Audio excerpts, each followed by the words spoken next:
భారతీయ హిందూ సాంప్రదాయ పండగలన్నీ తిథులతోనూ నక్షత్రాతోనూ ముడిపడి ఉంటాయి. కొన్ని పండగలకు తిథులు మరికొన్ని పండగలకు నక్షత్రాలు ప్రధానమవుతాయి. ఈ పద్ధతిలో ప్రతి నెల చాంద్రమాసము ప్రకారం కృష్ణ పక్షమిలోని ప్రదోష వ్యాప్తిగల చతుర్దశి తిథిని మాసశివరాత్రి అంటారు. ఇది శైవులకు ఉపవాస వ్రతములకు ముఖ్యమైనదిగా భావించి శివుణ్ణి కొలుస్తారు. సూర్యాస్తమ సమయమునకు పరమందు 6 ఘడియలను ప్రదోషకాలమంటారు. మాఘమాసములో కృష్ణ పక్ష చతుర్దశి అర్ధరాత్రి వ్యాప్తి చెంది ఉన్న రోజును మహాశివరాత్రిగా పరిగణింపబడునని ధర్మసింధువు వంటి శాస్త్రగ్రంథాలు తెలుపుతున్నాయి. అమావాస్యకు ముందు వచ్చే కృష్ణ పక్ష చతుర్దశినాడే శివరాత్రి జరుపుకోవాలని శాస్త్ర నిర్ణయము. సంక్రాంతి పండగ తర్వాత వచ్చే పండగలలో ముఖ్యమైనది మహాశివరాత్రి. అన్ని పండగలు పగటిపూట జరుపుకుంటే ఈ పండగ మాత్రం రాత్రిపూట జరుపుకుంటాము. మహాశివరాత్రి రోజున అర్ధరాత్రి 12 గంటలకు జ్యోతి స్వరూపుడైన శివుడు లింగరూపంలో దర్శనమిచ్చే పవిత్ర పర్వదిన కాలం. శివరాత్రి రోజు పగలంతా ఉపవాసం ఉండి మనస్సును దైవచింతన గావిస్తూ రాత్రి సమయంలో శివుడి అనుగ్రహం కొరకు నిద్రపోకుండా జాగరణతో మేలుకొని భక్తిశ్రద్ధలతో అభిషేకాలు, పూజలు, భజనలు చేస్తారు. అందుచేత శివరాత్రిగా పిలవబడుతుంది. ఇది హిందువులకు ముఖ్యంగా శైవులకు అత్యంత పుణ్యప్రదమైన రోజు. మహాశివరాత్రిని హిందువులు ఎంతో గొప్ప పర్వదినంగా జరుపుకొని శివుణ్ణి కొలిచి తరిస్తారు. మహాశివరాత్రి రోజు ముఖ్యంగా పాటించవలసినవి 3 ఉన్నాయి.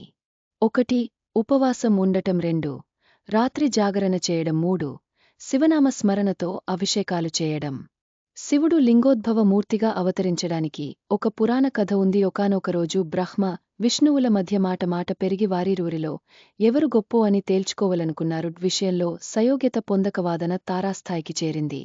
ఇద్దరిలో ఎవరూ తగ్గలేదు. ఇదంతా చూస్తున్న శివుడు వారికి తన శక్తిని చూపించాలని మాఘమాస చతుర్దశి తిథి రోజు ఇద్దరికి మధ్య జ్యోతిర్లింగ రూపం దాల్చాడు. బ్రహ్మ, విష్ణువులు లింగాకారంలో ఉన్న ఆ శివుని యొక్క ఆది అంతం తెలుసుకోవాలని విష్ణువు వరాహ రూపం ధరించి లింగాకారంలో ఉన్న శివలింగ అడుగు భాగాన్ని వెతుకుతూ వెళ్లాడు. మరోవైపు బ్రహ్మ తన హంస వాహనమెక్కి ఆకాశమంతా తిరుగడం ప్రారంభించాడు. వీరిద్దరూ ఎంత ప్రయత్నించినా ఆ లింగం యొక్క మొదలు చివర ఏదో అని తెలియక వెతుకుతూ అలసిపోయారు. చివరికి ఇక లాభం లేదనుకుని ఇద్దరు కలిసి శివుని వద్దకు చేరుకుని మేము నీ శక్తిని తేల్చుకోలేకపోతున్నాము అని అడగగానే శివుడు చిరునవ్వు నవ్వి మీలో ఎవరు గొప్ప అనే పోటీతో వాదోపవాదనతో ఉన్నదానిని గమనించి మీ పోటీని తగ్గించడానికి నేను ఈ లింగాకారంగా అవతరించాల్సి వచ్చింది అని వారికి నిజరూపంతో వివరించి చెబుతాడు. అప్పుడు బ్రహ్మ, విష్ణువులు శివుడి ఆధిక్యతను గ్రహించి పూజించి కీర్తిస్తారు. ఆ రోజే మహాశివరాత్రి అయినదని పురాణ కథనం. శివరాత్రి నాడు చేయవలసిన శాస్త్రవిధులు. మహాశివరాత్రి రోజు బ్రహ్మీ ముహూర్తంలో నిద్రలేచి ఇల్లాంత శుభ్రపరచుకుని శుచిగా తలస్నానం చేసి పూజాగదిని శుభ్రం చేసుకోవాలి. గుమ్మాలకు తోరణాలు కట్టుకోవాలి. పూజగదిలో ముగ్గులు వేసుకుని రకరకాల పూలతో అలంకరించుకోవాలి. లింగకారంలో ఉన్న శివునికి శుద్ధ జలంతో, ఆవుపాలతో, పంచామృతంతో, వివిధ పూజా ద్రవ్యాలతో, పుష్పాలతో అభిషేకించుకుని ముఖ్యంగా మారేడు దళాలను, బిల్వపత్రాలను, తుమ్మిపూలను, గోగుపూలు, తెల్లని, పచ్చని పూలతో శివనామాలను కాని పంచాక్షరి మంత్రమైన ఓం నమఃశివాయ అని స్మరిస్తూ పూజించాలి. తాంబూలం, చిలకడదుంప, రత్నపురి గడ్డ, అరటిపండు, జామపండు, ఖర్జరపండును సమర్పించి పూజ చేస్తున్న సమయంలో నిష్ఠతో శివ అష్టోత్తరం పంచాక్షరి మంత్రాన్ని పయించాలి. ప్రాత కాలం నుండి ఉదయం 9 గంటలలోపు అభిషేకాలు చేసే పూజకు ఉత్తమ ఫలితాలు ఉంటాయి. మననం చేసేవారిని కాపాడేది మంత్రం అంటారు కాబట్టి పరమేశ్వరుణ్ణి మనస్సులో నిరంతరం మననం చేసుకోవడం వలన అష్టాైశ్వరాలు, సుఖ సంతోషాలు, భోగభాగ్యాలు కలుగుతాయి. శివరాత్రి రోజు అర్ధరాత్రి 12 గంటలకు లింగోద్భవ సమయం. ఈ సమయంలో గనక శివుణ్ణభిషేకిస్తే పునర్జన్మ ఉండదని ప్రతీతి. ఉపవాసం, జాగరణ ఎలా పాటించాలి? మహాశివరాత్రి రోజు ఉపవాసం, జాగరణ ఉండటం హిందువుల సంప్రదాయం. ఉపవాసం ఉండే ముందు రోజు ఉపవాసం, మరుసటి రోజు మాంసాహారం, గుడ్డు మొదలైనవి తినకూడదు. మద్యపానం చేయకూడదు. ఎలాగూ ఉపవాసం చేస్తున్నాం కదా, ఉదయం లేస్తే ఆకలి తట్టుకోవడం కష్టమని ఆలస్యంగా లేస్తారు కొందరు. అలా చేయకూడదు. ఉపవాసం ఉండేరోజు ఉదయం సూర్యోదయానికి ముందే నిద్రలేచి తలపైనుంచి స్నానం చేసి శివదర్శనం చేసుకుని శివనామస్మరణతో ఉపవాసం ఉండాలి. రాత్రివేళలో శివలింగానికి పూజలు చేస్తూ జాగారం చేయాలి. పూజా విధానం. మంత్రాలు తెలియకపోయినప్పటికీ ఉపవాసం, జాగరణం, బిల్వార్చన, అభిషేకం లాంటి వాటిలో పాల్గొంటే చాలు శివానుగ్రహం లభిస్తుందని వేద పండితులు చెప్తున్నారు. ఉపవాస వ్రతం ఎప్పుడు ముగించాలి? ఇలా చేస్తే అనుకున్న కార్యాలు జరుగుతాయి. శివరాత్రి రోజు ఉపవాసం, జాగరణ చేయటం వల్ల సకల సంపదలు చేకూరుతాయని వారు సూచిస్తున్నారు. శివరాత్రి మొత్తం శివనామంతో ఓం నమః శివాయ అనే పంచాక్షరి మహామంత్ర జపం స్మరణతో జాగరణ మీలో నిక్షిప్తమై ఉన్న అనంతమైన శక్తిని జాగృతం చేస్తుంది. శివరాత్రి మరునాడు ఉదయం శివాలయాన్ని సందర్శించి ప్రసాదం తీసుకుని ఇంటికి వచ్చి భోజనం చేసి ఉపవాస వ్రతం ముగించాలి. అందరూ గుర్తుపెట్టుకోవలసిన ముఖ్య విషయం, శివరాత్రి నాడు ఉపవాసం, జాగరణ చేసినవారు తరువాతి రోజు రాత్రి వరకు నిద్రించకూడదు. అప్పుడే సంపూర్ణ ఫలం దక్కుంతుదని పెద్దలు చెప్తారు. శివరాత్రి రోజు ప్రత్యేక పూజలతో పాటు కొన్ని వస్తువులను దానం చేయడం మంచిది.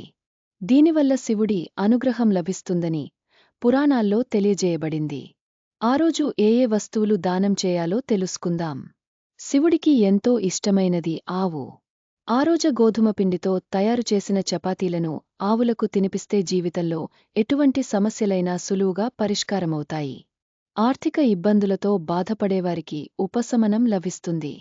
శివరాత్రి రోజున పాలను దానం చేయడం ఎంతో శుభాన్ని కలిగిస్తుంది. శివుడికి పాలు అంటే ఎంతో ఇష్టం. పూజ చేసిన అనంతరం పేదవారికి పాలను దానం చేస్తే కోరుకున్న కోరికలు నెరవేరడంతో పాటు పరమశివుడి అనుగ్రహం లభిస్తుంది. శివరాత్రి రోజు ఆవుపాలతో తయారు చేసిన నైవేద్యాన్ని భగవంతుడికి సమర్పించడంతో పాటు పేదలకు దానం చేయాలి. దీనివల్ల అదృష్టవంతులవుతారు. మహాశివుడికి ఎంతో ఇష్టమైన ఖీర్ నైవేద్యాన్ని దానం చేయాలి. శివరాత్రి రోజు శివపార్వతులకు ప్రత్యేక పూజలు నిర్వహించిన తర్వాత ఈ నైవేద్యాన్ని దానం చేయడం ఎంతో మంచిదని పురాణాల్లో తెలపబడింది. శివరాత్రి రోజు శని దేవుడికి ఎంతో ఇష్టమైన నల్ల నువ్వులను దానం చేయడం మంచిది. ఆ రోజు నల్ల నువ్వులను దానం చేయడం వల్ల శని దుష్ప్రభావాల నుంచి బయటపడతారు. కుటుంబంలో సుఖ సంతోషాలు వెల్లివిరుస్తాయి. శివరాత్రి రోజు భక్తిశ్రద్ధలతో శివుడికి ప్రత్యేక పూజలు చేయాలి. అనంతరం నలుగురు పేదవారికి దానం చేయడం ఎంతో శుభప్రదం. ఇలాంటి దానం వల్ల జీవితంలో ఎదురయ్యే సమస్యలన్నీ తొలగిపోతాయి. సందప కూడా పెరుగుతుంది. శివుడు అభిషేక ప్రియుడు. స్వామికి భక్తితో నీళ్లతో అభిషేకం చేసిన చాలు తమ భక్తుల భక్తికి స్వామి పొంగిపోతాడు. అందుకే శివుణ్ణి బోళాశంకరుడని పేరు. భగవత్పూజకు భక్తి ప్రధానం అని అర్థం చేసుకోవాలి. సాయంత్రం 6 గంటల నుండి మరుసటి రోజు ఉదయం 6 గంటల వరకు భక్తి శ్రద్ధలతో శివనామాలను, శివపురాణం మొదలగునవి చదువుకుంటే విశేష శుభఫలితాలు పొందుతారు. మహాశివుడు అనేవాడు మాతృవాత్సల్యం కలవాడు. అంటే తల్లి తన బిడ్డను ఏ విధంగా రక్షించుకుంటుందో శివుడు తన భక్తుల భక్తికి పరవశించి కోరిన కోర్కెలను తీరుస్తూ రక్షించుకుంటాడు.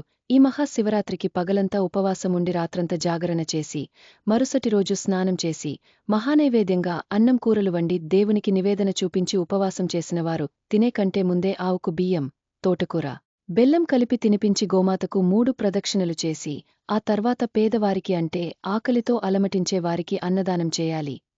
పశు పక్ష్యాదులకు కూడా ఏదైనా అవి తినే ఆహార పదార్థాలు మరియు త్రాగడానికి నీటిని వాటికి ఏర్పాటు చేయాలి. ఈ తంతు పూర్తి చేసిన తర్వాతనే తన ఉపవాస దీక్ష విరమణ గావించాలి. ఈ పద్ధతులలో చేస్తే ఎంతో పుణ్యప్రదంతో పాటు సమస్త గ్రహదోష నివారణ కలిగి దైవానుగ్రహం పొందుతారు. ముఖ్యంగా మనకు ఉన్న ఆకలి సాటి వారికి కూడా ఉందని గ్రహించి భగవంతుని అనుగ్రహం వలన మనకు కలిగిన దానిలో మనకున్న సంపదలో లోక కళ్యాణార్థం మనవంతుగా కర్తవ్య బాధ్యతను చేపడితే ఆ భగవంతుడు మన దాన ధర్మ బుద్ధికి మెచ్చి కోరిన కోరికలు తీర్చి అన్ని విధాల రక్షణగా తోడు నీడగా నిలుస్తాడు. సాక్షాత్తు పరమశివుడు తన భక్తుల బాధలను స్వీకరించడానికి భిక్షాటన చేస్తూ వారు చేసే దానాలను ఏ రూపంలోనైనా వచ్చి భిక్ష తీసుకుని దానం చేసిన వారిని అనుగ్రహిస్తాడు. ఈ సూక్ష్మపరమార్థమైన విషయాన్ని గ్రహిస్తే దైవాంశ సంభూతులమవుతాము. దాన ధర్మాలు చేస్తే తిరిగి మనకు చేలిమేలో నీరును తోడితే తిరికొత్త నీరు ఏ విధంగా పుట్టుక వస్తుందో అదే విధంగా మన దాన ధర్మ పుణ్యఫలం మనకు మన కుటుంబ సభ్యులకు ఏదో రకంగా లభిస్తుంది.